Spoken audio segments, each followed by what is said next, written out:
Hari ini kita akan pelajari tentang storage ya, yaitu ada di modul 7 di dokumen AWS Academy Cloud Foundation.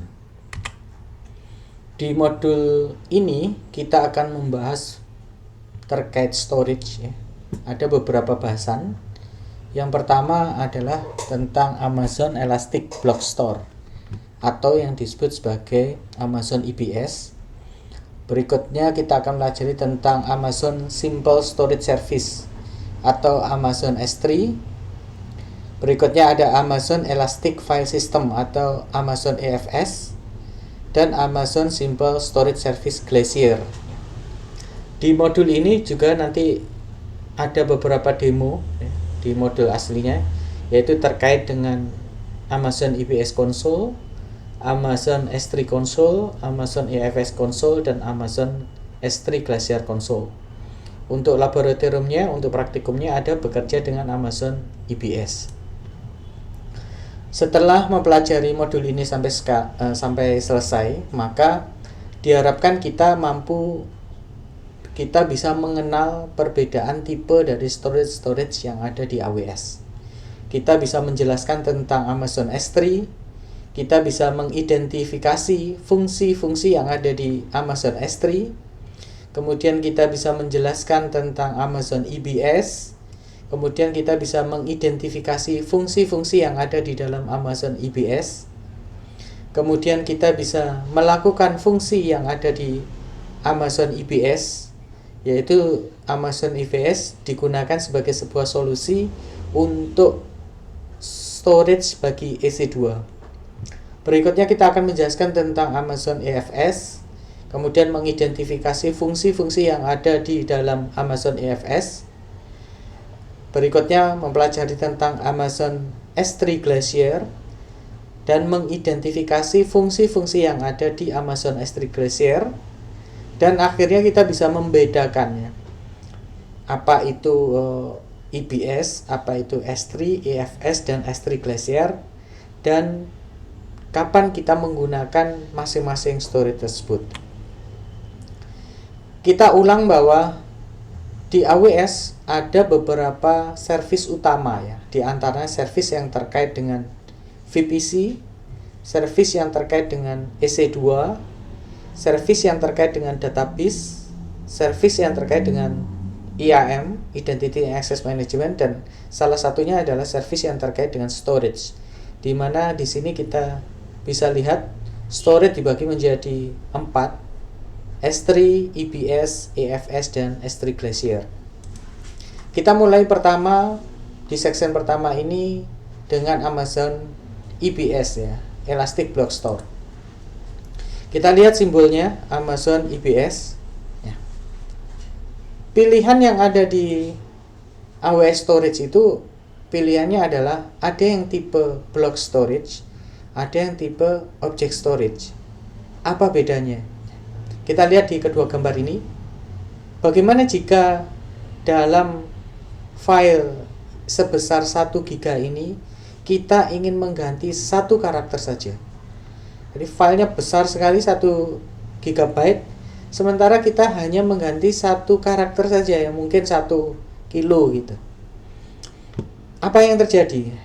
Jika kita menggunakan tipe block storage, maka di blok-blok tersebut hanya blok di mana satu karakter itu saja yang dipisah yang akan diganti ya.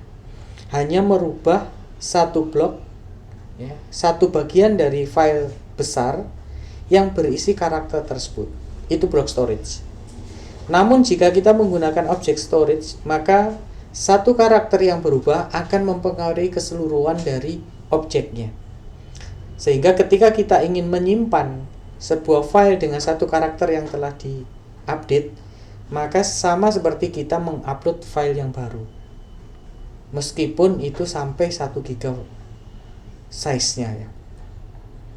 Nah, sehingga di sini EBS itu memungkinkan kita untuk bisa membuat sebuah storage volume secara individu. Kita bikin storage volume dan bisa menempelkan, mengikatkan, mengaitkan ke EC2 instance. Kemudian IBS ini menawarkan model tipenya adalah block level storage.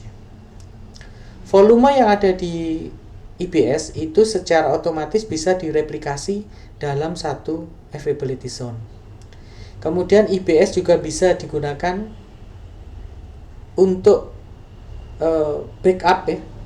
Jadi IBS bisa di backup secara otomatis dengan menggunakan snapshot, dan snapshotnya nanti akan dikirim ke Amazon S3 untuk disimpan.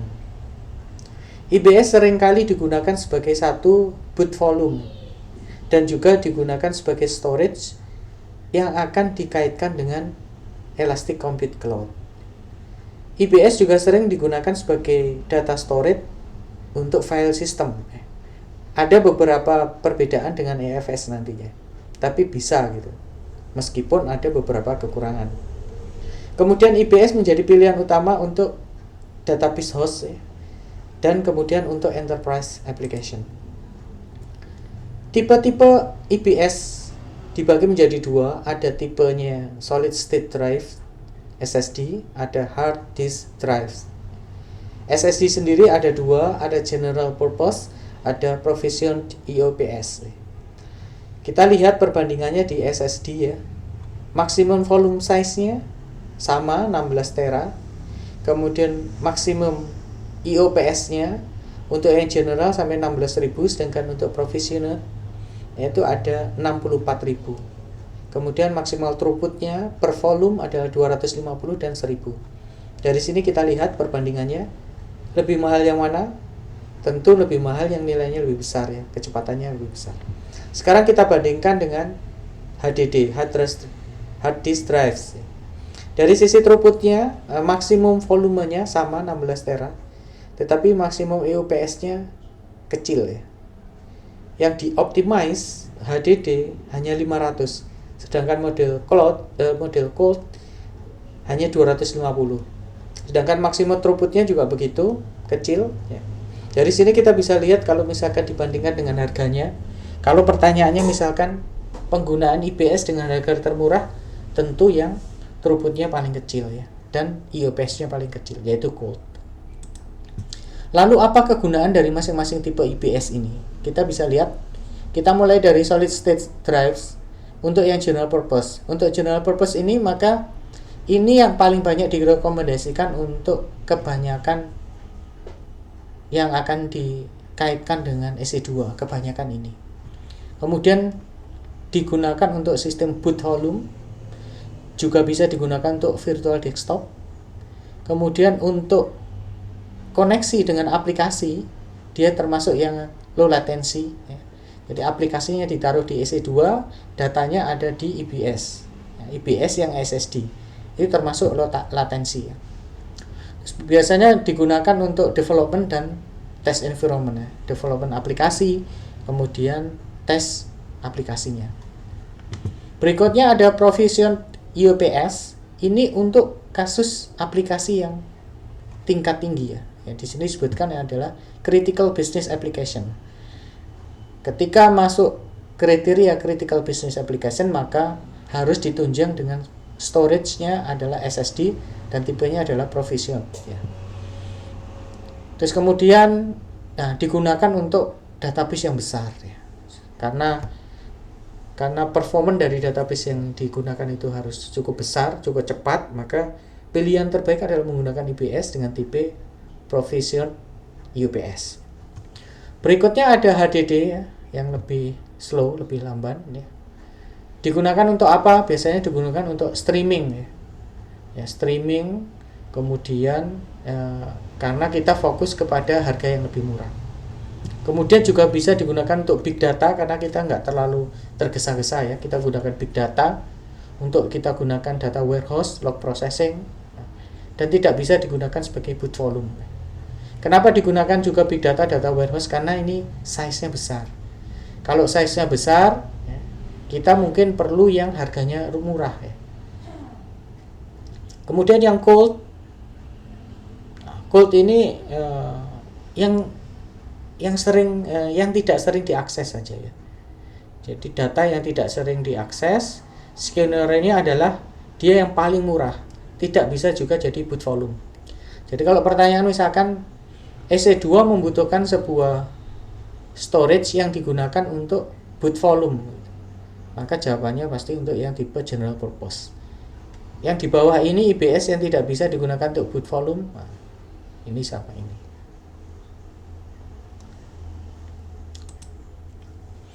Fitur-fitur IBS yang lainnya adalah snapshot ya. Snapshot digunakan untuk membackup ya, data yang ada di IBS. Maka cara melakukannya dengan di snapshot ya. Ada point in time snapshot ya. Kemudian kita bisa meng-create volume baru berdasarkan snapshot tersebut, di capture. Berikutnya data yang ada di IBS bisa di-encrypt ya. Jadi bisa meng-encrypt Amazon IBS volume. Untuk enkripsi tidak ada biaya tambahan. Kemudian IBS juga mudah untuk dilakukan penambahan kapasitas ya. Kapasitasnya ternyata kurang, ditambah ya. Dan juga bisa kita rubah ke different type ya. Berikutnya tentang volume ya. Amazon IBS volume itu menetap secara independen ya, dari instance. Instannya diganti, instan A diganti instance B, kemudian instan B-nya dikaitkan dengan IBS volume, juga masih ada datanya. Datanya tidak hilang, maka disebut sebagai persistent independent. Dan semua volume type itu dicas berdasarkan jumlah yang telah digunakan per bulannya. UPS ya, untuk general purpose SSD ya, maka kita akan dicas berdasarkan jumlah yang kita gunakan per giga per bulan sampai storage itu kemudian tidak kita gunakan lagi ya. Kemudian IBS tipenya magnetic, dapat dicas juga sesuai dengan jumlah request ke volume tersebut. Kemudian untuk professional UPS, cas berdasarkan jumlah yang kita gunakan tersedia dikalikan dengan persentase dengan hari di mana kita menggunakannya per bulan. Nah, ini.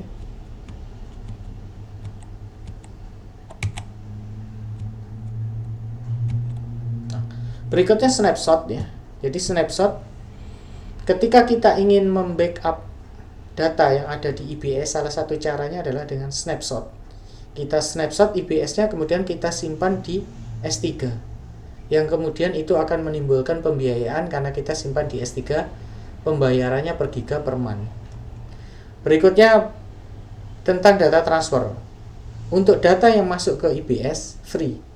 Untuk data yang keluar dari IBS, maka akan dikenakan biaya jika dia paling tidak dia cross region, beda region, atau ke internet, ke komputer di perusahaan kita. Jadi yang tidak berbayar adalah satu region. Begitu keluar, maka kena charge.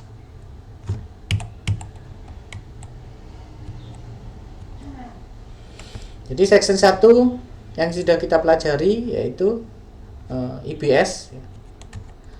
Fiturnya satu, dia tetap menetap ya. Data yang ada di IBS itu tetap menetap dan bisa di-customize untuk dikoneksikan dengan EC2. IBS punya dua tipe, HDD dan SSD. IBS dapat direplikasi di AC yang sama, kemudian bisa dilakukan enkripsi secara mudah dan transparan, dan dia elastic volumenya bisa ditingkatkan. IBS juga bisa di backup dengan cara melakukan snapshot. Berlanjut ke section 2, yaitu tentang Amazon Simple Storage Service atau disebut sebagai Amazon S3. Kita lihat simbolnya Amazon S3. Berikut adalah overview gambaran dari Amazon S3. Data yang disimpan di Amazon S3 ini sifatnya objek. Disimpan dalam bentuk objek di dalam sebuah tempat yang disebut sebagai bucket. Ukuran objek yang disimpan ke dalam bucket itu sampai 5 tera. Bagaimana kehandalannya? Kehandalannya didesain untuk 11.9 ya. Jadi angka 9-nya ini ada 99,999 sebanyak 11. Jadi sangat handal.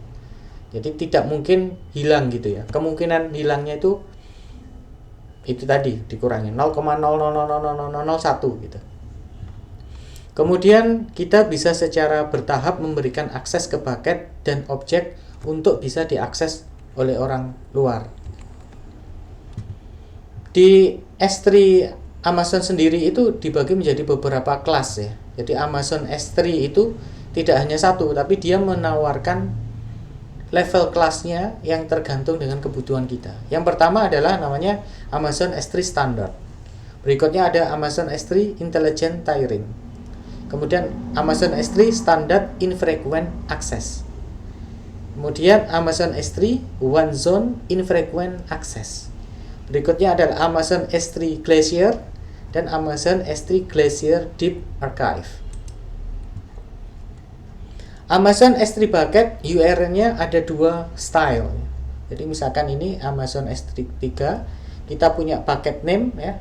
Kita bucket name, di dalam bucket name ada file. Dan bucket name-nya ada di satu region ya. Jadi kita menyimpan menyimpan sebuah file yang namanya preview2.mp4. Kemudian berada di region tertentu yaitu AP Northeast 1. Maka untuk meng-up data yang kita lakukan adalah kita meng-create bucket ya, di AWS region, kemudian kita upload hampir semua jenis objek bisa kita upload di bucket tersebut. Pada akhirnya untuk bisa mengakses objek tersebut kita ada dua. Satu style URL endpoint, satunya ini https s3.region code-nya amazon.com/nama paket. Atau dengan menggunakan virtual host URL. Nah, jadi kalau ini langsung ke URL-nya. Kalau ini biasanya bisa diakses di selain URL, misalkan lewat EC2, misalkan lewat CMD-nya, CLI-nya. Data bisa diredundansi untuk disimpan di region ya. Kita simpan, maka nanti akan bisa diredundansi direplikasi ke tempat yang lain.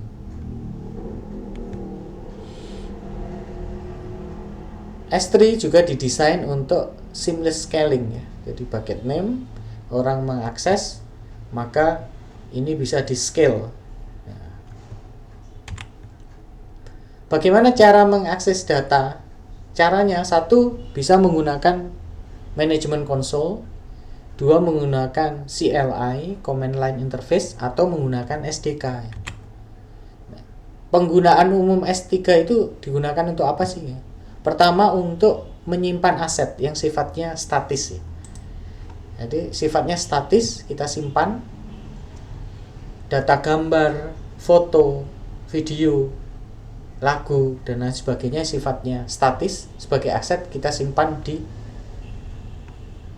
S3 ya.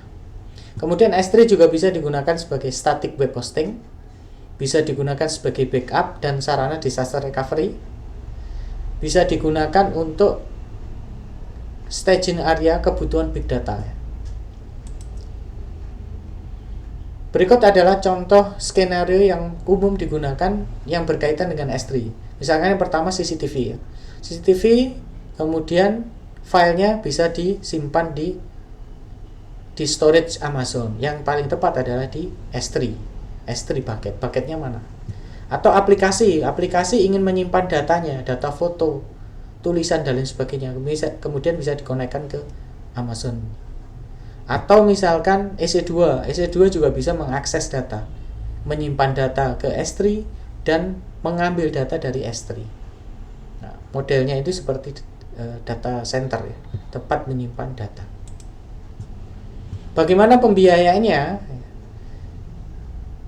Bayar hanya yang kita gunakan saja, termasuk ukurannya adalah berapa gigabyte sih per bulan yang kita gunakan, itu yang akan dikenakan. Kemudian jika kita mengirim data keluar dari region kita, kena charge. Kemudian juga ketika kita melakukan coding menggunakan API misalnya, memanfaatkan API untuk mengakses data, baik itu put, copy, post, list, dan get request, maka akan dikenakan biaya. Namun di bawah ini tidak akan dikenakan biaya, sebaliknya dari yang atas. Satu, jika data itu masuk ke S3 ya, tidak bayar. Tapi kalau data keluar ke S3, dari S3 ke internet, bayar. Atau misalkan transfer keluar dari S3 menuju ke CloudFront atau EC2 di same region, itu juga tidak bayar. Jadi tetap masih dalam wilayah AWS-nya. Jadi kita berupaya sejauh mungkin tidak bayar, maka maksimalkan fungsi-fungsi ini ya. Jadi transfernya antar service-service di region yang sama. Berikutnya untuk pembiayaan ya. Untuk memperkirakan berapa biayanya S3, maka perlu diperhatikan beberapa hal. Satu adalah tipe dari class storage-nya. Class storage S3 secara umum didesain bahwa dia memiliki ketahanan 11/9, 11 nines ya. Kemudian ada 4 nines availability-nya. Kemudian dia memiliki S3 standar infrequent access, didesain untuk sama ya. Tetapi untuk data-data yang kurang aksesnya dibanding di atas. Berikutnya jumlah storage-nya, berapa sih yang harusnya kita sewa gitu. Nah, itu juga tergantung dari jumlah dan ukuran dari objek yang akan kita simpan ya.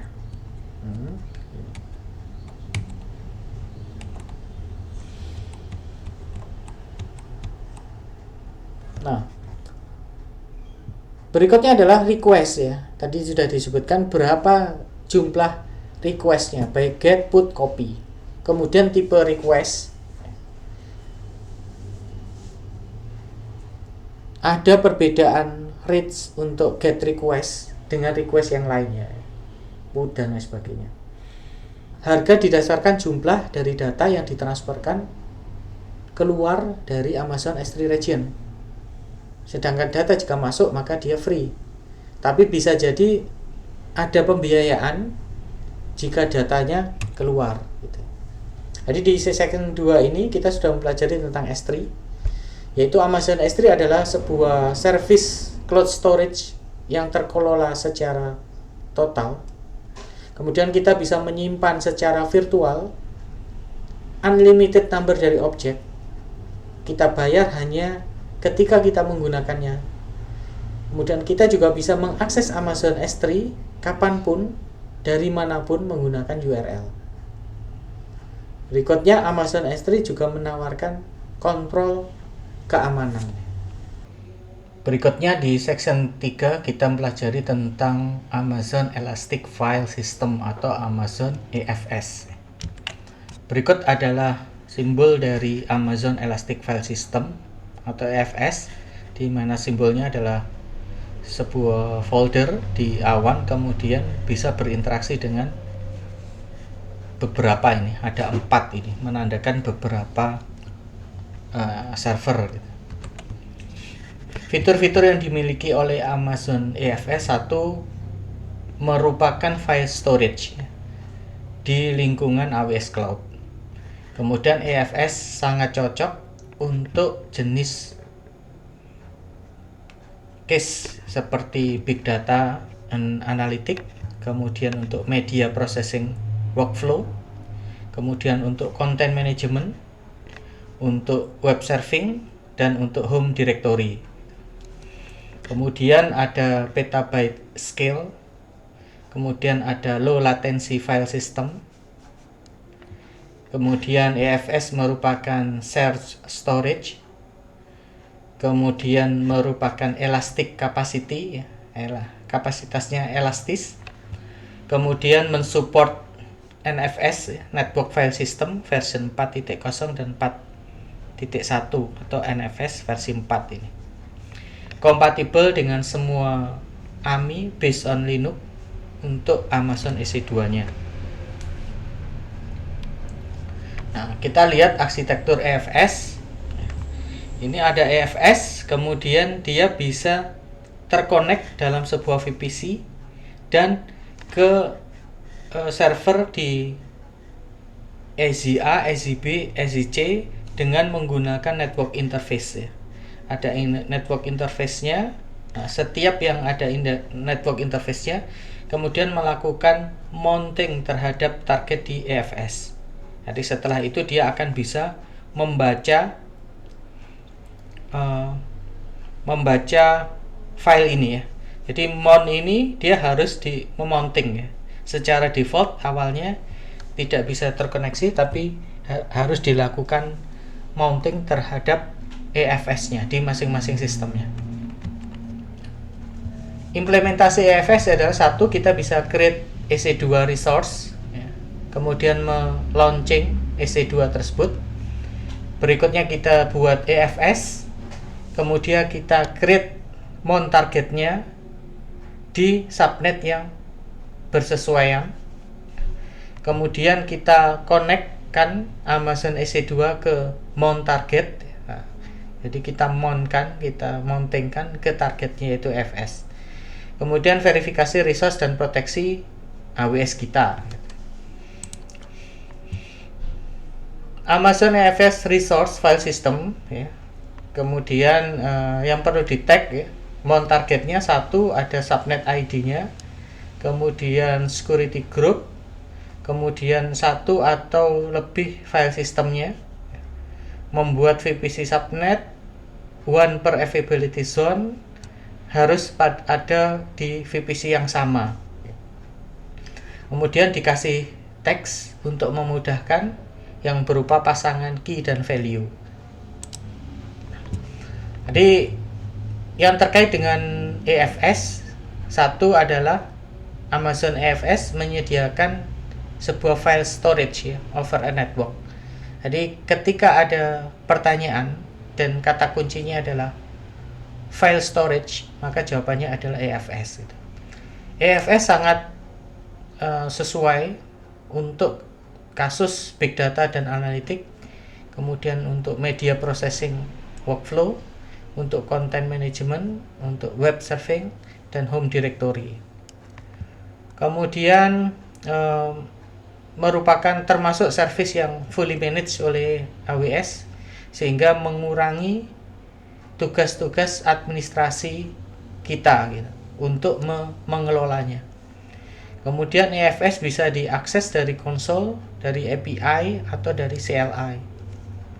Kemudian AWS EFS bisa di scale, baik dia up atau down, ditingkatkan nilainya ya, baik up atau down, sebagai sebuah file yang ditambahkan atau di remove, dan kita bayar sesuai yang kita gunakan. Berikutnya di section keempat terkait dengan Amazon S3 Glacier. Berikut adalah gambaran dari Amazon S3 Glacier. Apa itu Amazon S3 Glacier? Amazon S3 Glacier adalah sebuah layanan untuk arsip ya, pengarsipan, data archive, data pengarsipan yang didesain memenuhi hal-hal yang terkait dengan keamanan, ketahanan, durability-nya, dan benar-benar harganya murah gitu, dan terkait dengan harga gitu. Amazon S3 Glacier juga didesain untuk menyediakan durability 11.9 ya, artinya ketahanan ada filenya bisa tetap ada di satu tempat itu 99,9999%, di mana total angka 9-nya itu ada 11 gitu. Kemudian Amazon S3 Glacier juga mendukung untuk enkripsi data, baik ketika ditransit ataupun sudah berada di tempatnya di S3-nya menggunakan SSL atau TLS. Kemudian vault lock fiturnya ya, jadi di foldernya itu memenuhi kepatuhan ya terhadap sebuah kebijakan ya. Jadi kemudian dari sisi harga, didesain merupakan harga yang murah ya, untuk penyimpanan data arsip dalam jangka panjang ya. Nah, kemudian di S3 Glacier sendiri itu menyediakan 3 opsi untuk mengaksesnya. Yang pertama adalah expanded, kemudian standard, dan bold. Nah, ini berbeda terkait waktu untuk mendapatkannya, dari mulai beberapa menit sampai beberapa jam. Nah, tentu saja ini juga berpengaruh terhadap biaya yang kita keluarkan. Amazon S3 Glacier, kita lihat di gambar ini. Settingannya memang ketika kita punya data objek, kita simpan di Amazon S3 bucket. Kemudian ada setting yang lain nih, bahwa kita bisa membuat setelah data tersebut masuk dan 30 hari ya, setelah 30 hari misalnya, kemudian data sudah tidak digunakan lagi misalkan. Jadi data akan digunakan dalam kurun waktu 30 hari. Setelah data 30 hari maka jarang digunakan. Tapi juga tidak boleh dibuang gitu. Sehingga cara yang disarankan adalah digeser. Datanya digeser ke Amazon Glacier Archive.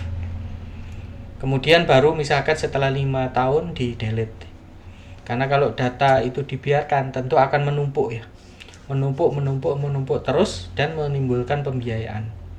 Sehingga di sini disarankan yaitu menggeser agar biaya yang dikeluarkan itu menjadi lebih efektif. Jadi Amazon S3 Glacier adalah sebuah layanan penyimpanan dengan harga yang murah, dilakukan untuk menyimpan arsip dan bisa digunakan untuk backup jangka panjang. Nah, kita bisa mengkonfigurasi yang namanya adalah life cycle archiving ya, ini tadi. Dari Amazon S3 menuju Amazon S3 Glacier. Pilihan aksesnya itu ada 3, standar. Kira-kira ada 3-5 hours ya, jam. Bulk ada 5-12, ada expanded ada 1-5 menit. Tentu karena perbedaan aksesnya, waktu aksesnya, hal ini tentu akan menimbulkan pembiayaan yang berbeda. Beberapa contoh kasus-kasus yang kita menggunakan S3 Glacier. Misalkan menyimpan arsip aset dari media dalam bentuk video, gambar, dan lain sebagainya. Kemudian bisa untuk menyimpan arsip informasi tentang perawatan kesehatan. Bisa menyimpan arsip tentang regulasi yang ada dan pemenuhannya terhadap regulasi tersebut. Dapat menyimpan data arsip saintifik, kemudian dapat menjaga digital data kita, kemudian bisa digunakan untuk menggantikan tip jenis magnetik. Penggunaan Glacier S3 bisa diakses ini tadi, bisa menggunakan RESTful ya. Jadi Glacier Amazon S3 Glacier bisa diakses menggunakan RESTful web service, bisa diakses, atau menggunakan SDK, menggunakan Java, .NET dan lain sebagainya, bisa mengakses S3. Kemudian di S3 juga bisa dikombinasikan dengan S3 ya. Kita memberikan policy di S3, kemudian bisa connect ke S3 Glacier. Berikut contoh lagi kebijakan life cycle-nya. Kebijakan life cycle Amazon S3 memungkinkan kita untuk menghapus atau memindahkan objek berdasarkan umurnya. Kita memiliki file video preview 2.mp4, kita taruh di Amazon S3 standar. Setelah 30 hari kita geser misalkan ke yang lainnya. Yang lainnya itu maksudnya yang harganya lebih murah ya, harganya lebih murah. Yaitu Amazon S3 Standard Infrequent Access. Jarang diakses, tetapi jarang diakses, tapi begitu diakses dia memiliki kecepatan yang sama dengan S3. Kemudian setelah 60 hari taruh di Amazon Glacier, setelah setahun di delete. Ini contoh ya. Kita bisa merubah angka-angka waktu untuk mengelola sebuah file. Tetapi ini adalah rangkaian dari life cycle. Dari mulai S3 standard ke yang di bawahnya, misalkan S3 standard infrequent access, kemudian S3 Glacier, baru di delete. Sekarang perbedaan storage Amazon S3 dan Amazon Glacier. Data volumenya no limit, jadi bisa ditambah terus. Kemudian kecepatan aksesnya millisecond. Kalau Amazon ini S3 Glacier ada yang mulai menit sampai jam. Ukuran itemnya per item objeknya bisa 5 terabyte maksimum. Ketika Glacier ada 40 terabyte maksimum. Terkait dengan pembiayaan per giganya, maka Amazon itu tentu lebih mahal daripada S3 ya. Kemudian untuk requestnya akan di-charge di S3 berdasarkan akses ke S3 tersebut, yaitu akses put, copy, post, list, dan get. Sedangkan untuk S3 Glacier hanya upload dan retrieve aja. Kemudian retrieval pricing ada 2, ini per request, sedangkan Glacier bisa per request dan per giga. Nah, cuman secara total harganya tentu yang S3 akan lebih mahal daripada Glacier. Kemudian bisa digunakan enkripsi ya. Jadi enkripsi di sisi server, artinya ketika ditempatkan di server maka dia bisa dienkripsi ya. Jadi data ditaruh di AWS, data bisa ditaruh di S3 dan S3 Glacier. Ya. Kemudian data bisa dienkripsi secara default, ketika data masuk ke sini dienkripsi. Maka aplikasi harus bisa membaca atau mengenablekan server side encryption ya. Jadi ketika aplikasi dia bisa mengakses data yang di-enablekan server side-nya. Nah, untuk komunikasinya aplikasi akan menggunakan HTTPS. Data dari corporate atau komputer kita di kantor juga mengaksesnya menggunakan HTTPS. Jadi ini dari sisi keamanan double ya. Dari sisi aksesnya, transitnya kita sudah menggunakan HTTPS secure. Kemudian ketika data berada di dalam tempatnya S3 Glacier maupun S3 itu juga dilakukan enkripsi gitu.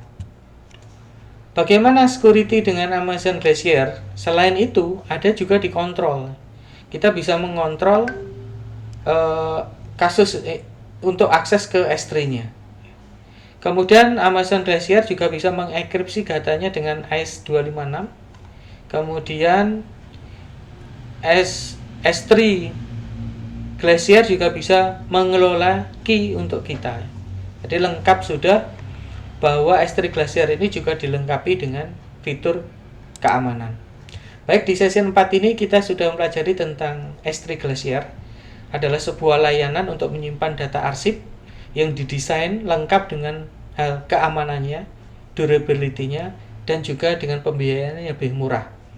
Amazon S3 Glacier price-nya berdasarkan region-nya, jadi bisa berbeda harga untuk setiap region. Kemudian memang didesain untuk pembiayaan yang murah, namun juga durability-nya juga menyediakan ketahanannya sangat bagus, yaitu 11.9. Berikutnya di modul akan ditampilkan recorded demo ya terkait dengan penggunaan Amazon S3 Glacier. Kita lanjutkan dengan storage case studies ya. Yang pertama, untuk kasus yang pertama, sebuah perusahaan data analitik untuk kegiatan travel harus menyimpan miliar customer ya, setiap hari, banyak data gitu. Mereka menggunakan layanan service analitik seperti diagram following diagram adalah seperti ini. Jadi ada Amazon ya, ada data yang diambil dari ada yang data masuk ya. Kemudian data analitiknya kita menggunakan Amazon Kinesis. Kemudian ada aplikasinya, functionnya Lambda. Kemudian nanti disimpan ya, disimpan untuk data analitik ya. Salah satu dari kelebihan beberapa jenis storage yang ada itu digunakan untuk data analitik ya. Data analitik dan big data, yaitu EFS. Berikutnya case studi yang kedua, kolaborasi software memproses email untuk enterprise customer. Mereka memiliki lebih dari 250 customer enterprise dan lebih dari 1,5 juta users. Mereka harus menyimpan data petabyte untuk customer mereka. Kalau saya lihat dari corporate data, kemudian ada Amazon EC2 yang banyak ya. Amazon EC2 yang banyak, kemudian menyimpan data. Menyimpan data digunakan untuk menyimpan email ya, untuk menyimpan email. Kalau menyimpan email saja kan berarti kan statik ya. Kalau menyimpan email saja berarti hanya menyimpan saja, maka bisa disimpan di S3 misalkan ya. Karena di sini tidak ada ini mungkin bisa berkembang ya. Tidak ada kebutuhan akses dari EC2, hanya menyimpan ya, dengan asumsi bahwa kebutuhannya hanya menyimpan email saja ya. Kecuali kalau misalkan dari email tersebut nanti suatu saat kemudian dibaca isinya, diproses ya. Jadi email tersebut email yang punya format tertentu ya, di mana format tertentu itu kemudian diakses lebih lanjut. Kalau diakses lebih lanjut oleh beberapa EC2 maka bisa menggunakan EFS. Tapi kalau sekedar hanya disimpan saja maka bisa menggunakan S3. Berikutnya data protection. Sebuah perusahaan perlindungan data harus bisa mengambil dan menyimpan data dalam customer dalam jumlah banyak dan membantu customer memenuhi kebutuhan penggunaan mereka. Mereka menggunakan EC2 yang scalable dan Amazon DB untuk duplicated ya, untuk datanya. Storage apa yang digunakan?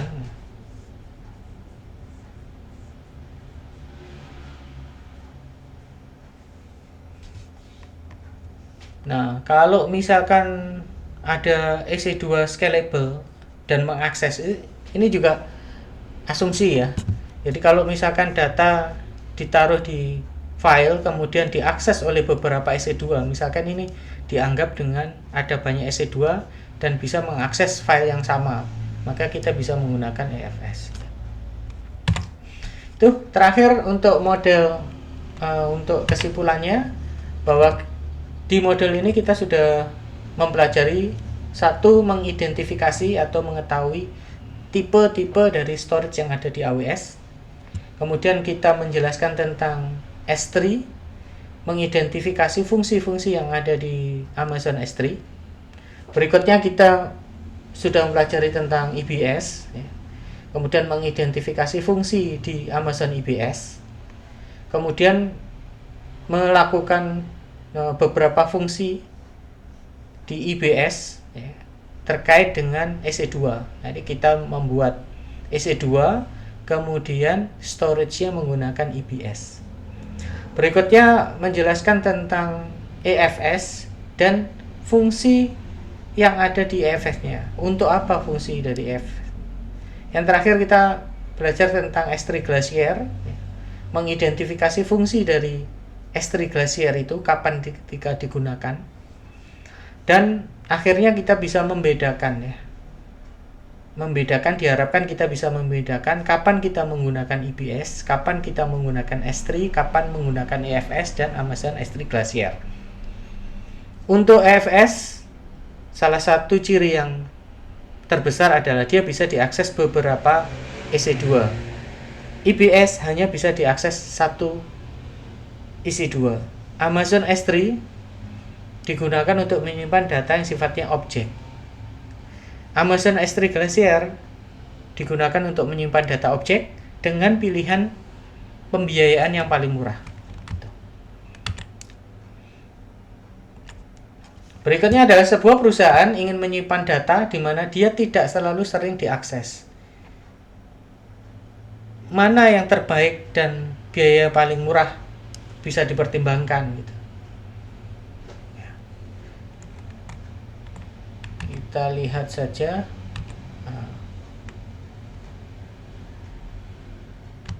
Kata kuncinya di sini tidak ya, untuk latihan kita harus sering mencari soal-soal latihan ya. Jadi kadang pemahaman antara realnya dengan yang di dokumen itu, dokumen pelatihan ya, soal-soal mungkin harus diasah terus.